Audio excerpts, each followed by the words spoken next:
Dinosaur Man. Dinosaur Man.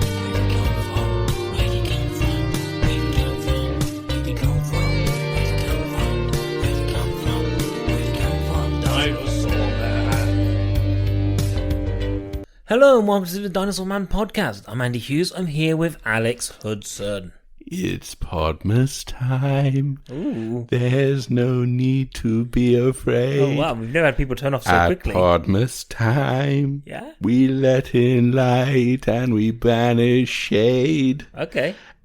And in our world of plenty, we can spread a smile of joy. Okay. Throw your arms around the world at Podmas time. Oh, cool. This is getting funky now. But say a prayer. Pray for the other pods. Oh well, someone's turned off. At Podmas time. It's hard, but when you're having fun. Oh no, that's the rest of them gone. There's a pod outside your window. And it's a pod of dread and fear. Yeah, that's us. Where the only pod that's flowing is the bitter pod of tears. That Yep, definitely is that's us. Once again, us. And the Podmas bells that ring, they are the clanging chimes of pod. Okay. Well, for tonight, thank pod it's them instead of you, is the thing. The only thing you didn't commit to is the one bit that everyone commits to. Hopefully the audience was Bono. singing along by that point and they were doing it. Oh, the audience are gone. Like they came. Do you not they think that was saw, good? They left. Do you not think that was It was worth fantastic. me saying I've got a bit to do? Yeah, what I like about this podcast is every so often you go, I've got something for you and you're going to love it, but I can't tell you now. Like Oprah Winfrey. That's her thing, isn't it? She goes, I got something for you. Check underneath your seats. You've got a Mercedes. Except we're like, you've got an unlistenable podcast. So here's the thing about Oprah Winfrey. Yep. Very generous. So a lot of the time you'll go to her screenings, her tapings of the Oprah show. I don't know if it's still going concern, but Yeah. when it was. And like the audience would all be like, oh, you're going home with a new car. And then they have to pay tax on that because like gifts and stuff like that are taxable. Like often it's not worth getting it. You have so much fun on parties. You know what I think? I'm sure you're Oprah going to tell us. doesn't have the best interests of the world at heart. She just wants to be seen to be giving cars away. Well, look, she's a billionaire, and this is good because we need billionaires. They're secretly the Yeah. best people, right? Okay. Are they the best? I guess trillionaire. Gillionaire from Major Lazer. Major Lazer. He's the best. Because I think technically he's the richest person because it's in his name. Although the new film, Kajillionaire, Like, what that we- beats him because well, it's what we all know Kajillionaire. is that people's names are what they are. Zazillionaire? 50 Cent, really poor. Told the courts he was. And Hey Penny Steve. Yeah. Famous English rapper Hey Penny Steve. He's the worst Yeah. because he's only got Hey Penny to his name. Welcome to the podcast, guys. We don't say duh penny for double penny, 2 pennies. Tuppenny, we say tuppenny. No, we don't. Yeah, we do. But still, Tuppenny bit. I've got a tuppenny bit here for you. nobody's is what people ever would said say. that. Tuppence Middleton, It's a person, but, named after the penny. like, okay, Her parents were a fan of coins. I guarantee it. I have never... Tuppence Middleton is in Mank, by the way. Guys, we're going to be reviewing Mank at some point in the future. In a couple of weeks. This is a relaxed one, as they can tell. Can you hear the crackling fire? Crackle, crackle, crackle. Oh my god, the helicopter's here!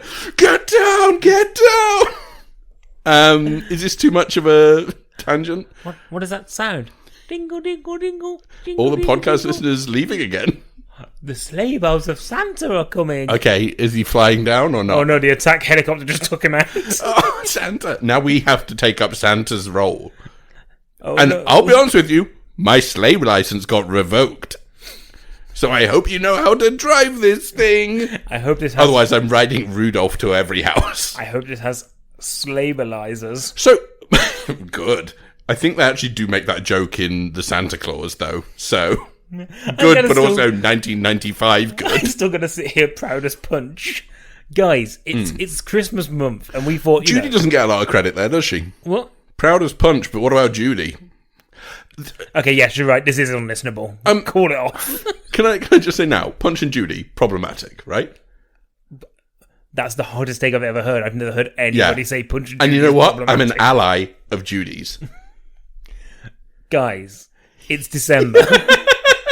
Why would anyone listen to this podcast? I'm going to get us back on track sometime. Really? I hope. I think it's just more need fun than the topic we're actually going to be discussing. I just need you to shut up for a minute, okay? Guys, it's December. It's Christmas. I know you came from news and reviews, but instead you get this. Yeah, but the episode title would have given away that this isn't news and reviews. Yes, but still, I get to speak to the audience, to them. Speak to the audience. I noticed you started talking again. I was very hurt when you told me to shut up. And I need you to know that. Not that's hurt damaged. enough to listen. No, of course not. Okay, fine. Today's episode is a very special episode because me and Alex watched the Princess Switch. Well, we wanted to watch Princess Switch 2, which is a Netflix new release Christmas movie. But we realised that to do that, we would have to go back and watch the Princess Switch 1. It wouldn't make any sense otherwise. We didn't want to miss any of the Easter eggs. So, this episode is called... Well, you want to call it... Well, I don't know, because I think there's a couple of things we need to discuss here. The episode will be called whatever we decide to call it, but we're discussing the confused morality and also the actual realistic implications of the countries within Quite a long title. the Princess Switch. So, What I'll call it is Princess Switch makes no sense, and here's why. What I wanted to call it was How Much Switching Can a Princess Switch If a Princess Could Switch a Switch? Okay. We are sponsored by Nintendo Switch this week. Yes. By Pikmin 3 for Nintendo Switch. And by... Me a Nintendo Switch. You've got a Nintendo Switch. Why do you want another one? Right, okay, so here's the thing, everyone. Andy has one Nintendo Switch that he doesn't play. Imagine I had two. Imagine he gets a second one from you, the listeners, which is clearly what he's asking for here. Like a crowdfunded Switch? Yep. Okay, so he set up a Just Giving page. And What if you buy the Joy-Cons? You can find it at www.justgiving.com/Andy Hughes wants a Switch again. Mm-hmm. Why? So, what would you do with the second Switch that you're not going to play? I would put it in a different room where I wouldn't play it. Okay, so where's your other one that you're not playing? Currently not in this room. Okay, so you want another one in the? Do you want a Switch in every room of the house? Yeah. Okay, guys, I'm crowdfunding. Okay, you become a millionaire. Switches. Is that one thing you do? Switch in every room. But Are they waterproof? We'll find out Shower Switch. when I play it in the bath. Well, I suppose. Yeah. Okay. Doesn't matter. Let's move on because this is a cul-de-sac. Guys, we're going to talk about the Princess Switch 1 and 2. Oh, I'm not guys. What? You said guys, and I said as if I was guys. I'm just Guy, and I'm taking a funky trip to Flavortown. Guy Fieri is who I was. Yeah, I got it. Yep. Just the audience might not have got it, Well, they wouldn't even have though it was got a pitch perfect impression. We wouldn't have got the fact that Guy Fieri just came on the podcast, apparently. He's my new character. I mean, the new guest we have since Tom Jones sadly passed away. So how do you want to start this? 'Cause, so, like I said, All right. So look, we wanted to watch Princess Switch 2 switched again. I keep calling it Terrible name for a film. It should have been called Princess Switch 2: The Switch Is Back, like the Elton John song. Mm-hmm. But it wasn't that. Or at least call it Princess Switch 2 Nintendo Switch. So do we start by explaining exactly what Princess Switch is? Okay, well... Because there's going to be people who have never heard of this film. Okay, well, what we'll do first of all is... I'm going to say something now. 2020, right? This is a 2020 film, the second one at least. Mm-hmm. Because they're missing news and reviews this week, I'm going to say now, would not recommend. Okay. What is your... Oh, do I have to go as well? Yeah, please do, because then they can switch off if they did come here for news and reviews. Also, Ninja did a thing this week. Guys, mine will be told at the end. It's a tease. It's a tease. You know what they're going to do? They're going to go away, make a cup of tea while this is still playing. Skip to the end. They could just skip. They can do that. Yeah. Oh. Oh no, we shouldn't have told The Princess Skip. Oh. Anyway, okay, so let's talk about it this way round. The Princess Switch is a movie where Stacey DeNovo... Genova? Okay, fine. I was hoping I wouldn't have to refer to IMDb. Okay, fine. Literally, right. the first words. Okay, Vanessa Hudgens is a baker in Chicago. Called Stacey something. It's called Stacey. And she decides that what would be really good to get over her ex is if she took part in a baking competition that she has been invited to take part in. She was entered without her. She was entered without her knowledge, against her will, to take part in a prestigious televised baking competition, something that basically feels like the Great British Bake Off, except in a foreign country called Belgravia, which just so happens to be in driving distance of Wembley, but is not England, apparently, because it's also Romania. Anyway, she goes there, and it just so happens to be on the eve or in the run-up to the marriage of the Prince of Belgravia to the Duchess of Montrovia. A woman who has never been seen. She's never been photographed. She's notoriously camera shy. I think Aboriginal in nature. Oh. Because her soul would get captured by the camera, and that's why she doesn't like her picture being taken. Okay. I think that's true. I don't think that's ever been debunked, right? That's a actual... Well, I have no soul, and I have been in pictures, so... Evidence is adding up. Yeah, and you're not an indigenous species. No. You're kind of like an alien man who's been put down here on Earth.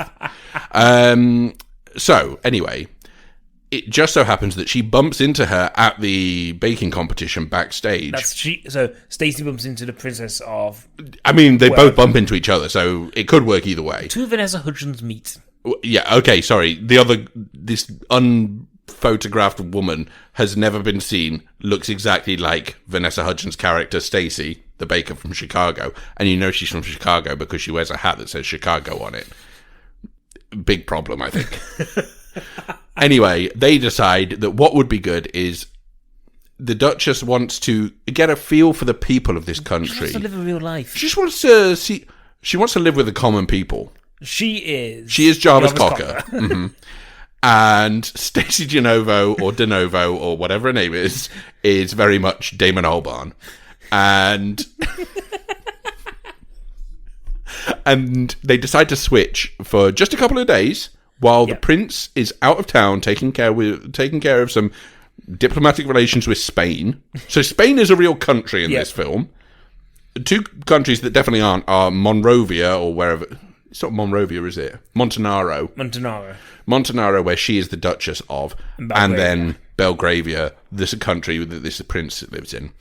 Anyway, what happens is they switch places to find out what the other... Basically, it's a prince and the pauper, and it's not a princess and the pea. She sleeps very well, very comfortably, and hilarity ensues. Yep. In theory. So it's your basic setup. Yeah. And then Princess Switch 2 adds a third lookalike. Yes, so... And that's the hook for the third one. Spoiler alert for Princess Switch, guys, but it's not very good. Is Stacey falls in love with the prince. Oh, right, okay. And the princess falls in love with old common schmojo. Stacey's best friend. Yeah. Who obviously loves Stacey. Helps run the bakery with her in Chicago, where you can tell she's from Chicago. She has a hat that says Chicago on it. And she falls in love. So they fall in love with these other people. That wasn't part of the plan! And Stacey ends up marrying the prince. Yeah. Okay, so here's the things. So, first of all, it's a confusing morality tale. Well, should we go to Princess Switch 2 first? Let's talk about the plot of Princess Switch 2. So Princess Switch 2 picks up 2 years after the Princess Switch, in which Stacey is now the Princess of Belgravia, and has been, and runs a bakery in Belgravia because her beautiful, wonderful husband said that she could open a bakery there. They would transport her bakery brick by brick from Chicago, where she's from because of the hat, to Belgravia, and she says, no, I would like to just open my own new one here. She's like, come on, that's a little bit more expensive than if I just opened up a bakery. So she opens up a bakery, but she's also the princess. Seems like a big safety concern. Like, she is an international terrorist target now. Like, she's an absolute magnet for terrorism.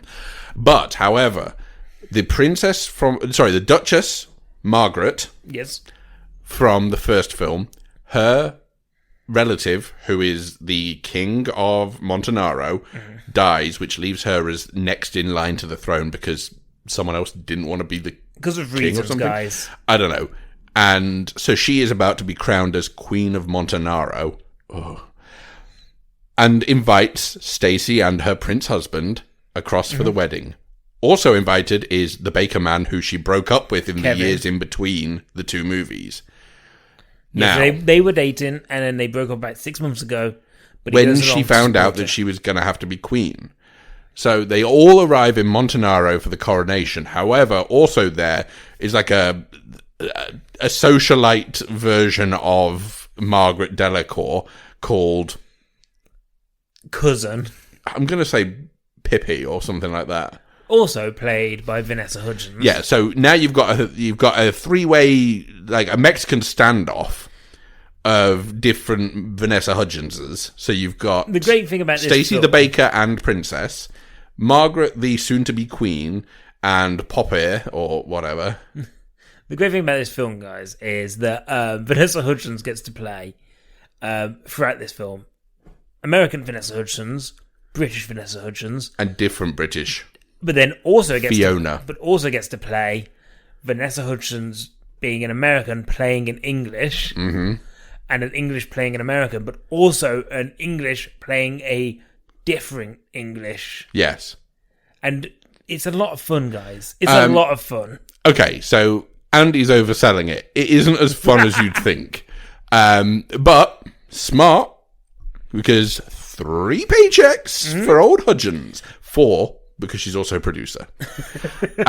So here's the story there, is that Fiona, the cousin, is penniless, and she wants a little bit of that sweet, sweet Montenaran cheese that she's been hearing a lot about.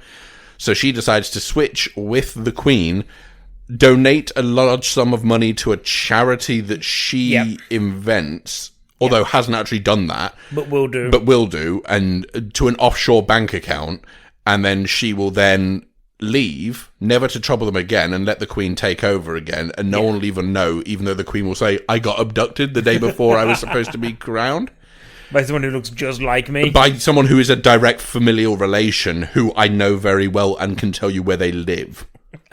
And can tell you their full name. But the problem And probably is, would have evidence of them living the high life somewhere. I know everyone's like, that sounds so much easier as a plot, but the problem is, Stacey and Margaret have already switched again, so that Margaret could go spend time with Kevin, because they're to supposed fall to back be in together. love with Kevin, and Stacey could just hold the fort down. Yeah, she wants Margaret. Why do they always do it on the eve of important events? This is the problem. Okay, so we're getting ahead of ourselves. Both films are bad.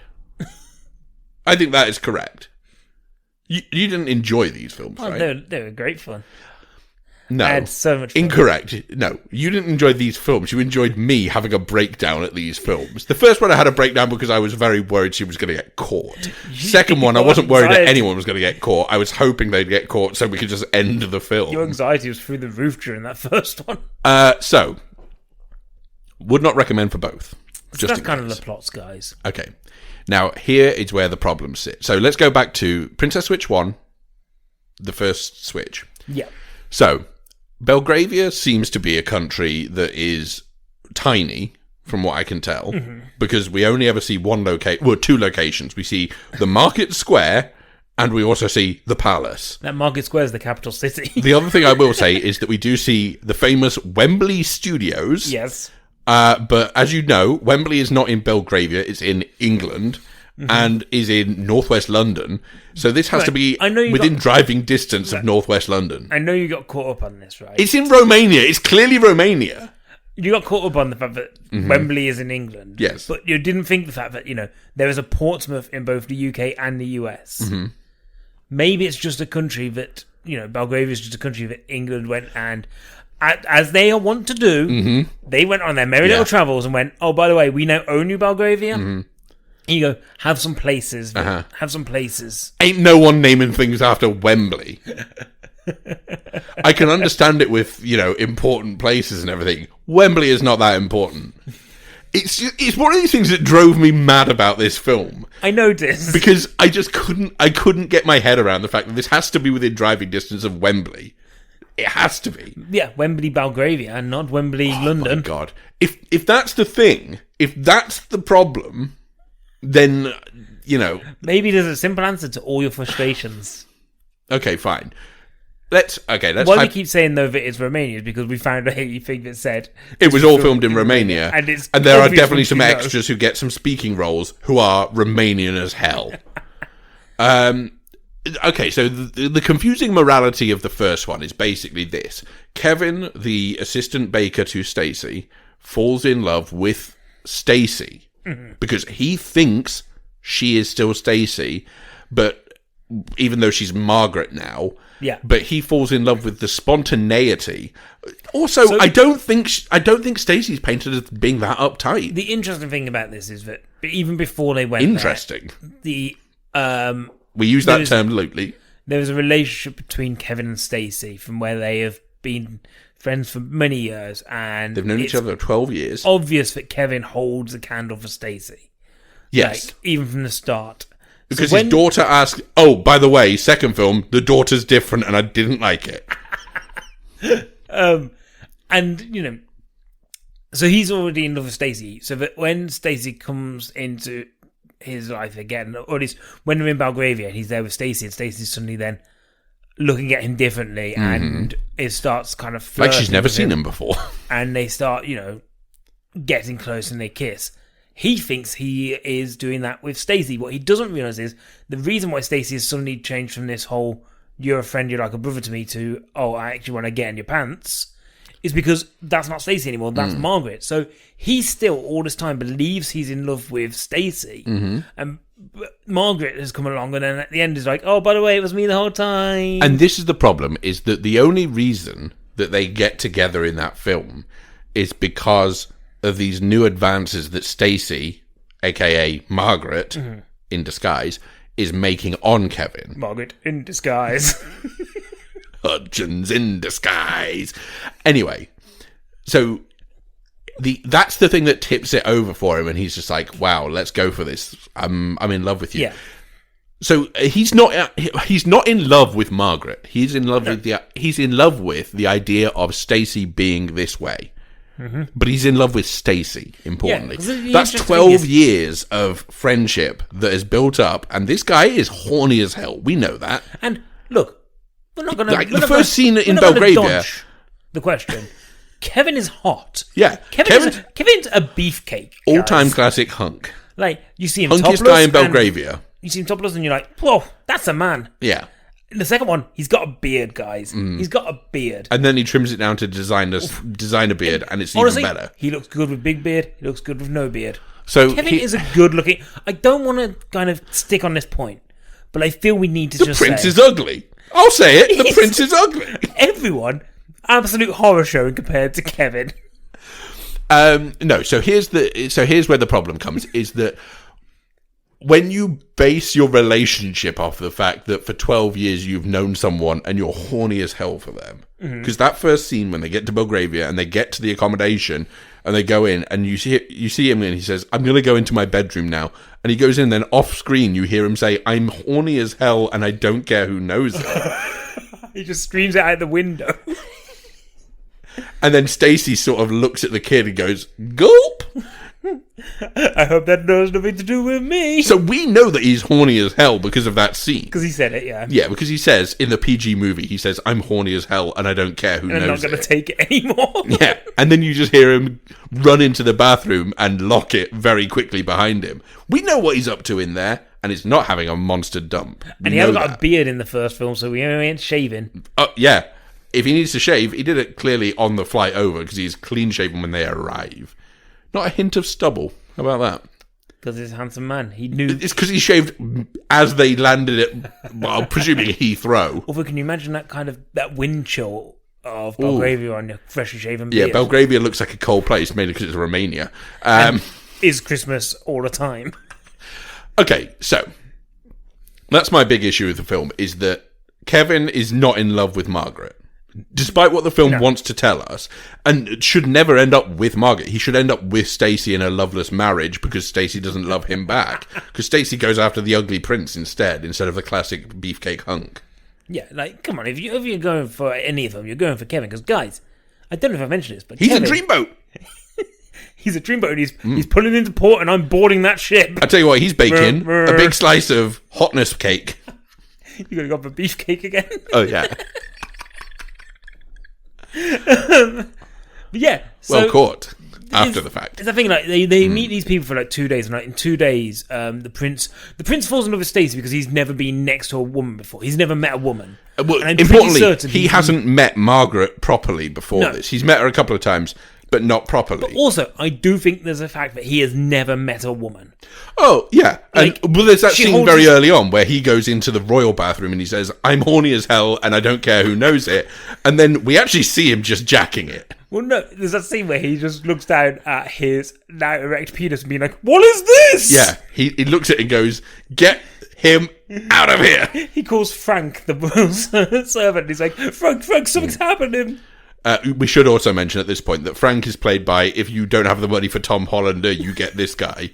And I'm sure he's a very accomplished actor in his own right, but he does look like a cut-price Tom Hollander. But yeah, the prince, like, he gets hugged by Stacey at one point, and like literally looks like all his Christmases have literally. Yeah, and she says, "Oh, that wasn't very dignified of me, was it?" And he goes, "Well, I don't know. My penis seemed to enjoy it." And then his parents are there, and they look at him and go, "Have you ever even seen a woman before?" And he says, "No." You know I haven't, mother. You kept me away from them. You can tell that we've watched the film because we definitely aren't making that up. And the thing is, if you think we're making this up because we haven't watched the film, number one, all these scenes are in there. Number two, we've watched the film. Believe me, our Netflix history will tell you that we've watched both films. But my point is that I can understand why the prince would fall for her so fast. Because she's a woman. Because, yeah. And it's the first and he's horny as hell.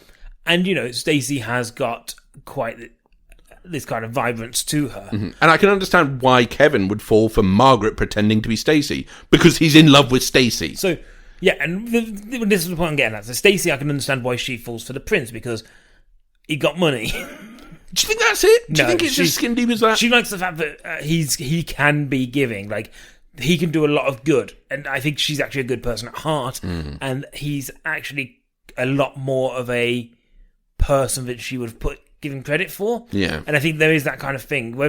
And I do like the fact that the film at the end doesn't go, well, let's just get married. He goes, stay with me for a year, and if you're still happy with me in a year, then yes, that is good, actually. That's believable. That, because I like the fact that a lot of these films will go, oh, we're now married because we love each other. But it still means that they got engaged after 48 hours, which is a big... Like, that is absurd. I know people who have done it very quickly. Yeah, but they get married after 48 hours, and then they leave Vegas, and then it's, you know... Oh, no, I meant engaged. Ashton Kutcher and Cameron Diaz? Was that what happens in Vegas? Yeah. Was it Brittany Murphy? Brittany Murphy, I think. Or is that the other one? Diaz one. Bad Teacher. The Mask. Anyway, yeah, so yes, that is good that he says, no, stay with me for a year, and if we're still in love in a year, if you still love me in that point, then we'll get married then. That seems fine. Mm-hmm. So I can appreciate that is almost realistic. I can kind of understand why Margaret likes Kevin. Well, he's a classic beefcake. Because he's a hunk. Mm-hmm. But also, like, he's a really nice guy. Like, yeah, he is. He's sweet. Although, there was a point when we were watching the second one where, because we kept saying to each other, Kevin is the only character we like. Yes. And I started to think, is it because, much like a sinking ship, you grab onto whatever floats, and Kevin at that point is the best of a bad bunch, and you're like, that automatically elevates into good character. But he's the best character in the first one as well. So I understand why Margaret... Oh, do you not agree with that? You look like you were trying to change the subject. Do you not agree that he's the best character in the first one? Probably, yeah. Apart from maybe like Santa Claus or the Romanian orphanage woman who's actually from Scotland. Yeah, he probably is. I think so. I think, look, okay, here's a question for you. It's sort of on topic. Do you think everyone in this does a good job? No. Do you think that... Right, okay, so here's the real question I'm driving at here. Is this Vanessa Hudgens' greatest performance ever? No, because she's been in High School Musical. Oh, yeah, I suppose so. Okay, fine. It goes, High School Musical, Spring Breakers... No, I put this above Spring Breakers. High School Musical 3... Okay. High School Musical 2. No, I think High School Musical 3 is maybe better than High School Musical. Princess Switch 2, Back in the Habit. Okay. And then Princess Switch 3. And she's never been in another film. And then, what's it called? Half-dressed girls and big CGI monsters. Sucker Punch. Yeah. She in Sucker Punch? Yeah. Okay. Yeah. I think it's a tour de force. I would say that the reviews for the Tom Hardy film Legend could also be attributed to this film. Unbelievable and pretty weak overall. 2 stars. What else? It doesn't matter what else she's been in. No. Okay. I think about this film. Okay, well, first of all, the big issue that we've got to cover is the fact that the prince is supposed to be out of town on business, but decides to change his plans to spend more time with who he thinks is Margaret. My favourite thing is the point you made. Yeah, well, so he's supposed to be having trade discussions with Spain. But as far as we could tell from this movie, Belgravia's chief export is Christmas. Because it has nothing else going for it. Spain were like, Feliz Navidad, Belgravia. One of the main attractions in Belgravia seems to be this home for families who are on hard times. No, there's also a ballet school. Well, there's a famous ballet school that have to perform in a market square for some reason on a makeshift plinth. That's how the kids learn. It's like, hey kids, you gotta it's learn. like street performance. It's like the kids in the favelas who learn to play football the Brazilian way. Yeah. And they have to sort of fight it out. You have to learn the ballet the Belgravia way. Uh-huh. It's like, kids, you don't know street ballet. You don't know real ballet unless you've got the crowd booing you and throwing baubles at you. Yeah, this is very much the 8 Mile of ballet. So, if Belgravia has only 2 things going for it, which is producing child prodigy ballet stars and also producing stockings, the man. Oh, I'll get to him. Okay. Why are you having trade discussions with Spain? Because they've got ballet there and they've got Christmas. Yeah, but they don't have this ballet. I don't think those ballet dancers were good. Bad bitch ballet. I'm going to tell you now, I think they're bad ballet dancers. Wow. There's one toy store as well. Maybe Yes. that's it. Maybe they export bespoke toys. They- And Twister. They export... Twister gets, like, product placement in this movie. Didn't something else get product placement in this movie? I can't think what it is. Vanessa Hudgens? Netflix. Yeah.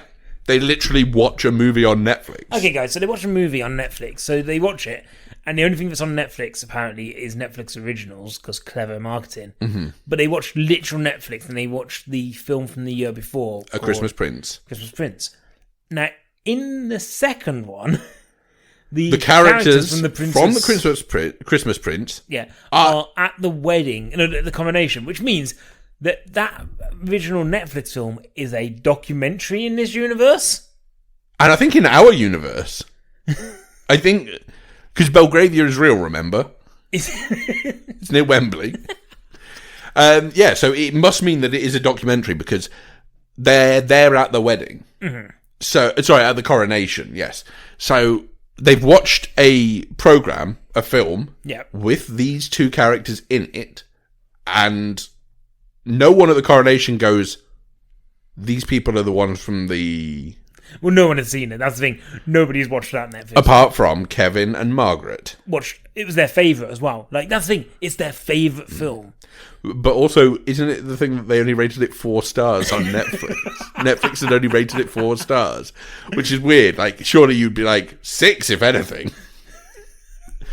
You know, we want to make our films look as good as possible, so... Netflix knew you'd go and check that on Netflix after watching you, like, just in case. So that's that. That's another confusing part. Mm-hmm.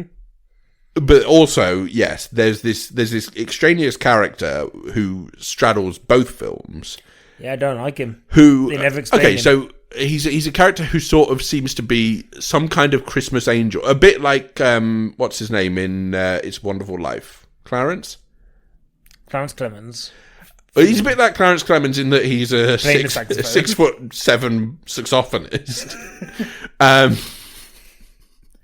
No, so he's sort of this spirit of Christmas. He's omnipresent. He's everywhere. So we first meet him in Chicago. Mm-hmm. And then we meet him in Belgravia a few times, and then he's in Montanaro in the sequel. Yeah. And in the first film, he's standing on the street in Chicago doing nothing, as far as I can tell. And then in Belgravia, he's selling stockings. Yeah. He also is the groundskeeper at the... Yes, groundskeeper at the Royal Palace, and then is a taxi driver in Montanaro. There is not really a reason for him to be there other than... actually, no, because here's the thing, is that his presence indicates that there is a magical quality to what's happening. Yeah. I want to believe that this is real. Call me Fox Mulder because I want to believe. Okay, Fox. I don't know how I can believe in this love if the Christmas monster man... So you don't believe in magic? Look, I either believe in one thing or the other. I either believe that people can fall in love within 48 hours, which is preposterous, I think. That's something like a teenager does. Horny teenagers do, but of course we know they're all horny because they have those scenes. Because there's that scene where Vanessa Hudgens meets the prince and then she runs off screen. And then you hear her lock the room and she goes, I'm horny as hell for this prince and I don't care who knows it. And then she runs to the toilet as well. And we know she's not shaving her beard. So the thing is, I know you believe in magic because I remember you running in the house with the box set of Harry Potter being like, I got this documentary for us. And then I remember when I was watching Now You See Me and I said, I can do this without all of the tricks. I remember you watching... I can't remember what his name is. Paul White? Was that his name? Who was the magician guy? Paul Daniels. Paul Daniels. They called him Paul White. I mean, he was white. Just being like... White hair. Just being like, oh my god, he's literally making stuff disappear. Mm-hmm. Wait, hang on, no. That's not believing in magic. That's believing in Paul Daniels. Yeah, and Debbie McGee did plenty of that for everyone. I think that's right. Okay, so look. The issues basically with the first film are A, Kevin is in love with Stacey, not Margaret. Mm-hmm. B, they only export Christmas. Yep. So how are they a viable country? Also, what is the power structure there? So we think we know who the king is because it's clearly the dad of the prince. Mm-hmm. He's just like, he's wearing a suit all the time. Like, where's his crown? I don't trust him. Yeah, I want him wearing a robe and a crown. Because otherwise, I don't believe in Christmas. I believe all kings should be dressed like the king from the animated Robin Hood movie. Yeah, why is he not a lion? And they've got the rings. Yeah.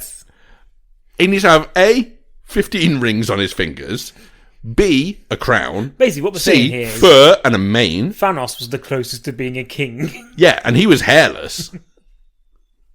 Imagine if he had hair, he'd be exactly what I was looking for. And then the other problem is, obviously, that this Duchess has never been photographed before in her life, which seems far-fetched, but whatever.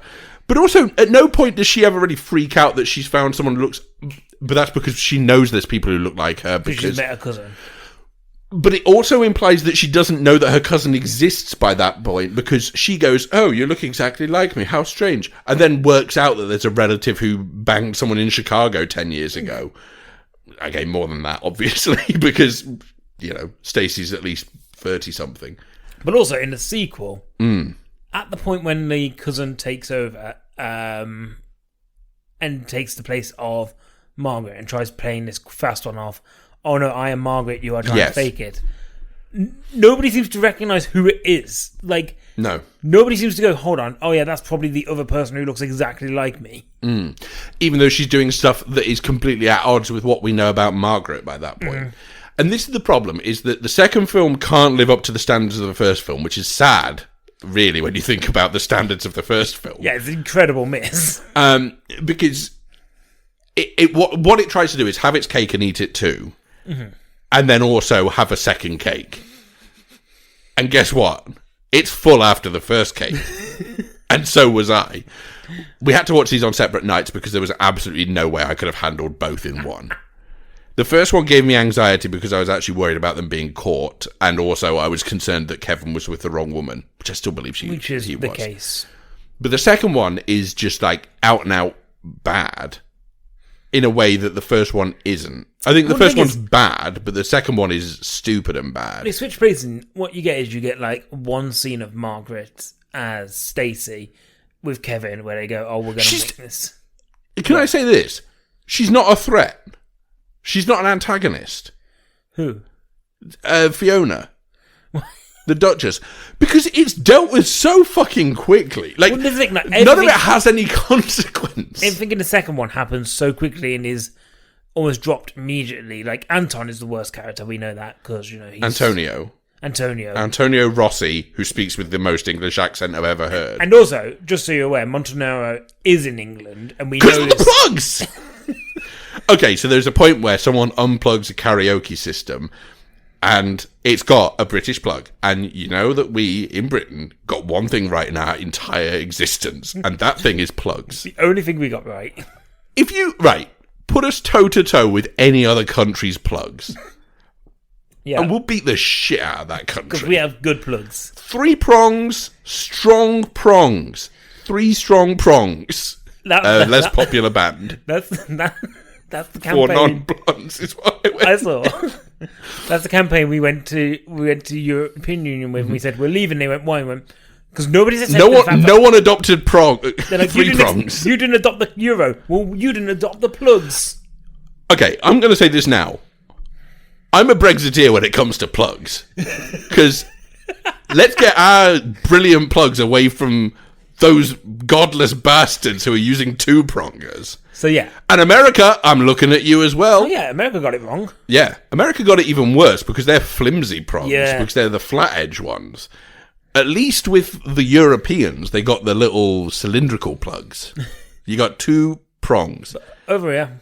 3 strong prongs. And because of that, and because we recognise, we can recognise a good plug.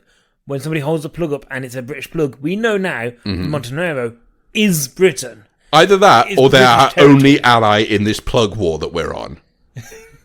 And if so, we need to actually find out where Montenegro is, because they're their only friends in the world. We're going to rebuild this empire, and we're starting with Montenegro, whose chief exports seem to be schemes. Everyone's scheming. Schemes, and also snow. Way snowier there than it was in Belgravia, because all of Belgravia snow, by the way, is CGI'd in. In anything that isn't the Market Square scene, like, when they're riding those horses, come on. What? You telling me that's real? We know Belgravia's biggest export is green screen backdrops. Belgravia's biggest export is fucking lying to the audience. But yeah, what was I even going to say? So Montenegro, we know, is in Britain. Mm-hmm. Everyone is British, yes. But there's a lot of... And there's an Italian named man who seems to be very high up. He's a count as well, according to... So they've got... Okay, so Margaret was a Duchess of Montenegro. Mm-hmm. Antonio went to university/school with her. I think in Oxford or something like that. Yes, Cambridge, Oxford, yeah, somewhere like that. Oxford, yes, I think she says, oh yes, dear Oxford, or something like that. Mm-hmm. So she went to university in England, probably brought the plugs back with her. It's okay, we solved it, guys. Antonio went there with her as well.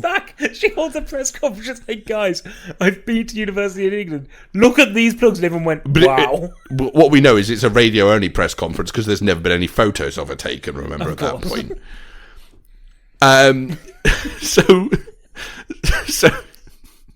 So Antonio is the worst because he then schemes with Fiona and says, I want to get involved. And clearly he just wants money. He's not in love with Margaret. It's because he was in love with Margaret and she turned him down. And he's like, well, if I can't get Margaret, I'll have money. But yeah, not really a threat because everything seems to be dealt with very quickly there. Yeah. But also, he's the worst character because he tries to, come between Kevin's happiness. Yeah, and he looks like a friend of ours. Yeah, he doesn't look like... He looks like Hamish. And we've told him that. And we told him we hated him. We told Hamish, but we found... We hate Antonio, not Hamish. Hamish is fine. I mean, compared to Antonio, he's a god. A fine, upstanding moral citizen and not the worst person that's ever lived. And, even though we don't think that Margaret is right for Kevin, because even though they got married right at the end... Yes. at the same time, we all know that he's marrying her because she looks like Stacey. Yeah, and he's... Okay, so here's the thing. We were still fans of Kevin in the second film because he's the only bright spark in that thing. Mm-hmm. He's still in love with Stacey, we know it. This film is still trying to tell us, hey, he actually loves Margaret. I actually do believe that more in the second film. Well, they've had time because they've had a year or so together. Yeah. But it's got to be like that conversation as you go to sleep on your honeymoon night, so your wedding night, okay? Yeah. You're Kevin. Oh, okay? Thank you. Okay. Oh, hey, how am I so handsome? I'll be Margaret, okay? Okay. So. Hey. Why did you call me Stacey while you were having sex with me? Wow. I'd answer that. Stop looking at your muscles. Look at how handsome I am. I know you're handsome. Wow. I'm the one who married you. Why did you call me Stacey? Could I be any more chiseled? Is it? Yeah, he's played Matthew by Perry. He's played by Matthew Perry. You got an answer for me, Kevin? Hunk? Should I have my beard long or short or clean shaven? I don't know. How handsome am I going to be today? Oh, Andy really gets in the head of hunks. Wow. He also sounds a bit like Keanu Reeves. Yeah, so that's the conversation they have. Yeah. Is, why did you call me Stacey while you're having sex with me? And he says, I'm a classic hunk. Mm-hmm. And she'll go, yes, you are. Everything is but that's not enough. Because she's going to have to live her life knowing that she's second best to Stacey. And one day, he won't be so hunky anymore. That's Are you sure? He'll be hunky. He looks like he was chiseled by the gods. He was born a hunk. He'll die a hunk. He was born with abs. So yeah. So the second film, I think, has got less problems, but is a worse film.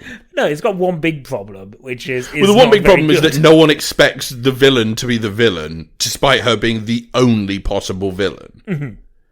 And it being a thing where they know that these two have switched places, so why wouldn't the villainous one switch places? My theory is like the first one. I think there is something a little bit quaint about it. Like it's every switching comedy ever. Yeah, and it's a bit twee. It's a bit fine. Like it's nice. It's a nice film. Yeah, Kevin's a hunk. And the second and you see him one, topless. You don't see him topless in the second that's film. The thing. You do see him bottomless.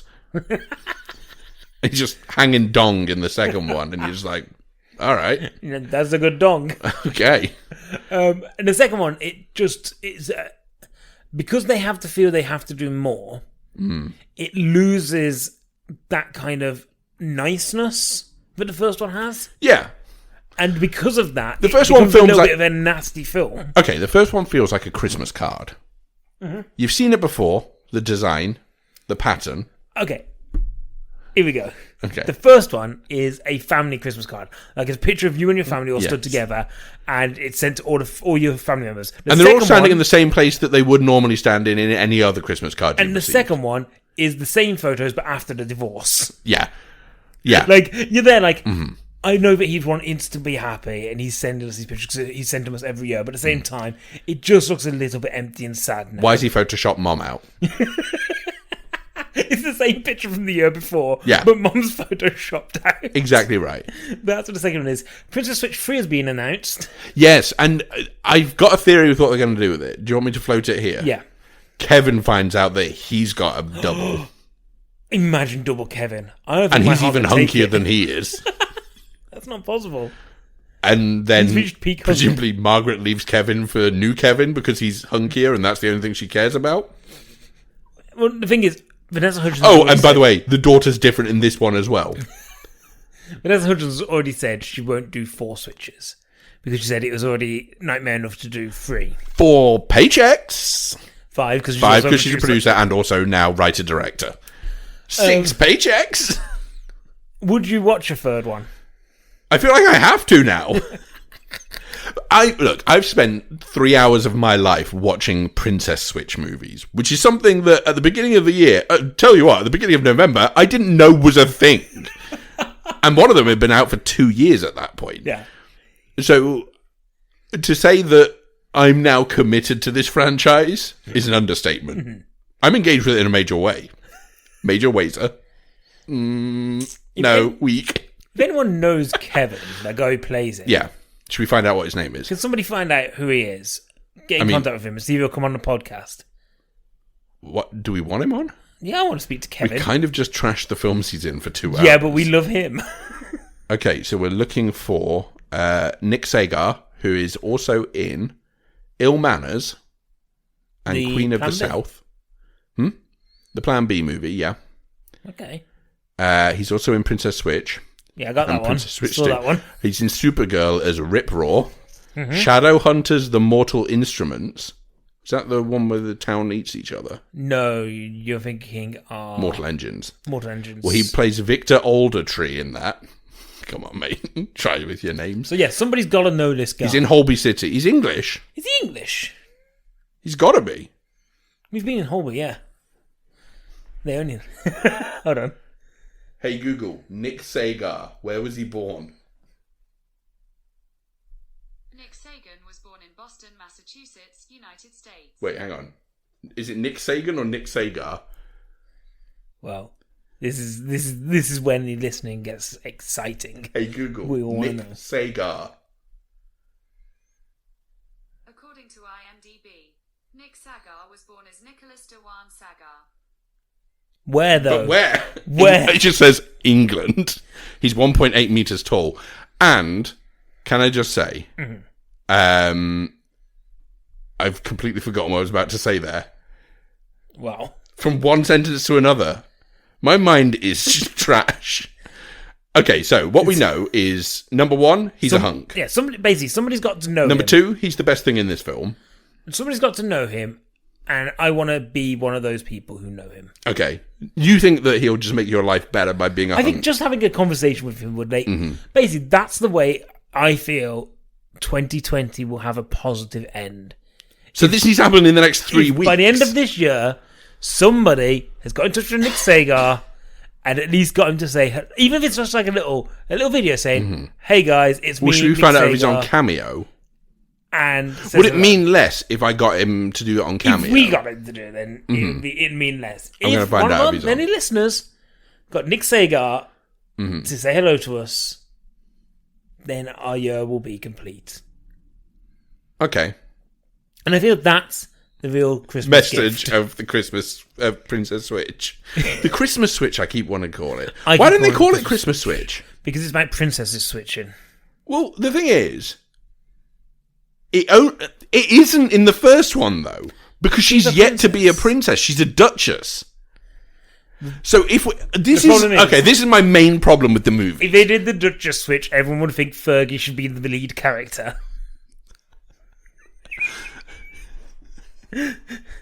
That's Okay, one for all you Fergie heads out there. so Keep glamorous, guys. are you going with her instead of Fancy. Duchess Fergie of Yeah, wherever of she course. was the Duchess of? No, okay, so here's the problem, is that the first one shouldn't be called Princess Switch, it should be called the Duchess Switch. The second one could be called the Princess Switch, because Stacey is a princess in that one. By marriage, so I still don't really give you that one. Well, She's a princess in the same way notoriously that don't anyone's a princess by marriage. Like, I regard them as being, princess, but like in a, lesser way. Wow. But you could call it the soon-to-be Queen Switch. Okay. And then that could tie into the Queen's Gambit somehow. And also the Queen starring Helen Mirren. So I think there's a lot of stuff that's wrong with the movie, And but also the biggest thing Gambit that's... starring Helen Mirren. The biggest problem with it is that the first one isn't called the Duchess Switch. You think that's the biggest problem? And also, then you could tie it into The Duchess starring Keira Knightley from like 2006. A crossover that I think we've ignored until this point. You think that's the biggest problem? No, the biggest problem Is the shady morality of... No, I actually don't think that's the biggest problem. I think the biggest problem is, why is the kid different? So it's a different actor in the second one. Yeah. We presume there's reasons, but... She's far too sassy in the second one. Though. Yeah, the first one is just right, where she says, "You never burn anything." And that's a very funny line, Great because she delivery. never burns anything. And then the second one, it's just more like, "I'm the real princess round here." And I'm just like, ugh. Yeah, and then she goes around and she starts like systematically killing the royal family. Yeah, and she says, "I'm next in line." She puts herself in the family tree, and then She starts has murdering facial family. reconstruction surgery to look like Vanessa Hudgens, Yeah. and then says, I guess I'm going to switch too. She goes, I'm going to take her face off. And then Nicolas Cage walks in the room and goes, that gives me an idea. Which means this is set before 1996. So, what we know is someone needs to tell them, A, about the Millennium Bug, 2, about 9/11, famously. There's 2 things they could stop right there. No one uses a mobile phone in this movie. No, they do. They swap their mobile phones because remember, they never swap the phones. But they're Nokia 3210s. Do you not remember? I'd love it if the world all still had Nokia 3210s. I think it would be a safer place. And remember, the king goes, "What's this quaint device?" and picks up a Tamagotchi. And he says, something for the children to enjoy, no doubt, and then throws it at the prince. I remember when he turns around and goes, "Guys, we're investing in Zune, the best of all the MP3 players." Anyway, so where we're going to leave it is, don't watch either of the Princess Switches. If you have watched one, you probably should just watch the next one. No, okay, fine. If you've watched the first Princess Switch and you were thinking about watching the second one, don't, because it'll ruin it. If you watch the second and you're thinking about watching the first if you've watched the second, then I'm sorry. And if you haven't watched the first, then I actually think you should watch the first to try and remove some of the stain of the second. And if you watch both, then you're definitely going to watch the third one when it comes out. With us and our giant watch party. At that point, we'll do a watch party for it because we'll know it's coming. Launch day. All of us would all Princess Switch it together. Yes. And we'll find out how many times those princesses can do a Switch when a princess does a Princess Switch. Sponsored by Nintendo Switch. As always, guys, I mean, that's the episode. The episode was just going to be us talking about this for... Anybody who joined this episode going, they won't talk about the Princess Switch for too long. It happened, guys. Yeah, I'm quite happy to prove you to be a liar. This was one of our first Christmas special episodes. Next week, a better one. Oh, exciting. Well, we hope so, but also we've started doing the research for the next one. Watching. And it's bad. Wow. So, until then, guys, you can find us on social media at Dinosaur Man 15 on Twitter. Sorry, Instagram. Can I just stop you just for a second? I know you're just about to get into the swing of things here. Surely the third one should be the Princess Twitch, and she's a live streamer. Why don't you save that for right at the very end? I've got something else to go out on. Okay. My face says that I do not. Yes, you can find us on Facebook and on iTunes, on Twitter, Buzzsprout, everywhere else. Twitter and Instagram at Dinosaur Man 15. Why is it not called the Princess Stitch? And it's Lilo and Stitch. Yeah. She's an alien with 3 arms or whatever. Hey, I'd watch it. 4 arms? He's got 3 arms. He's got 4 arms, hasn't he? Well, so have I, mate. I've got 2 of them. Oh! You thought I said 4 Why didn't I say F-O-R-E. I meant F-O-U-R. Why didn't I save that till the end? What a pair we are. I'm a Williams pair. So yeah, at Dinosaur Man 15. No, you didn't like me naming a specific type of pair? Conference? Dinosaur Man Podcast on Facebook. On YouTube, it's Dinosaur Man Podcast as well, I think. Or it might just be Dinosaur Man. I think just Dinosaur Man. Who knows? It's very hard to find us on YouTube. It is. It's because we've not got many people following us on there. No, that's not the reason. It's because I put in Dinosaur Man and it just comes up with videos instead of channels. Yeah. And there's loads of videos with dinosaurs and men. Yeah, maybe I'll change the channel name to Dinosaur Man Podcast. To Aquasaurus Rex, the biggest dinosaur in the whole goddamn world.com. So that's how to find us now on YouTube. Find us. No, that's it. That's it. Johnny News did the theme song. This time it had little jingly bells in it. Jingle, jingle, jingle. Jingle jangle bells, if you will. Thank you, Alex, for hosting. Good night and good luck. Oh, you've been the host as well, by the way. No. My We've got to go back. Apparently, my Christmas gift was to be shafted. Stabbed straight You've been through the naughty heart. enough that I've decided to give you a Krampus present. Even Krampus would be nicer than what I just experienced. Thank you. God bless you. Good night. See you next week.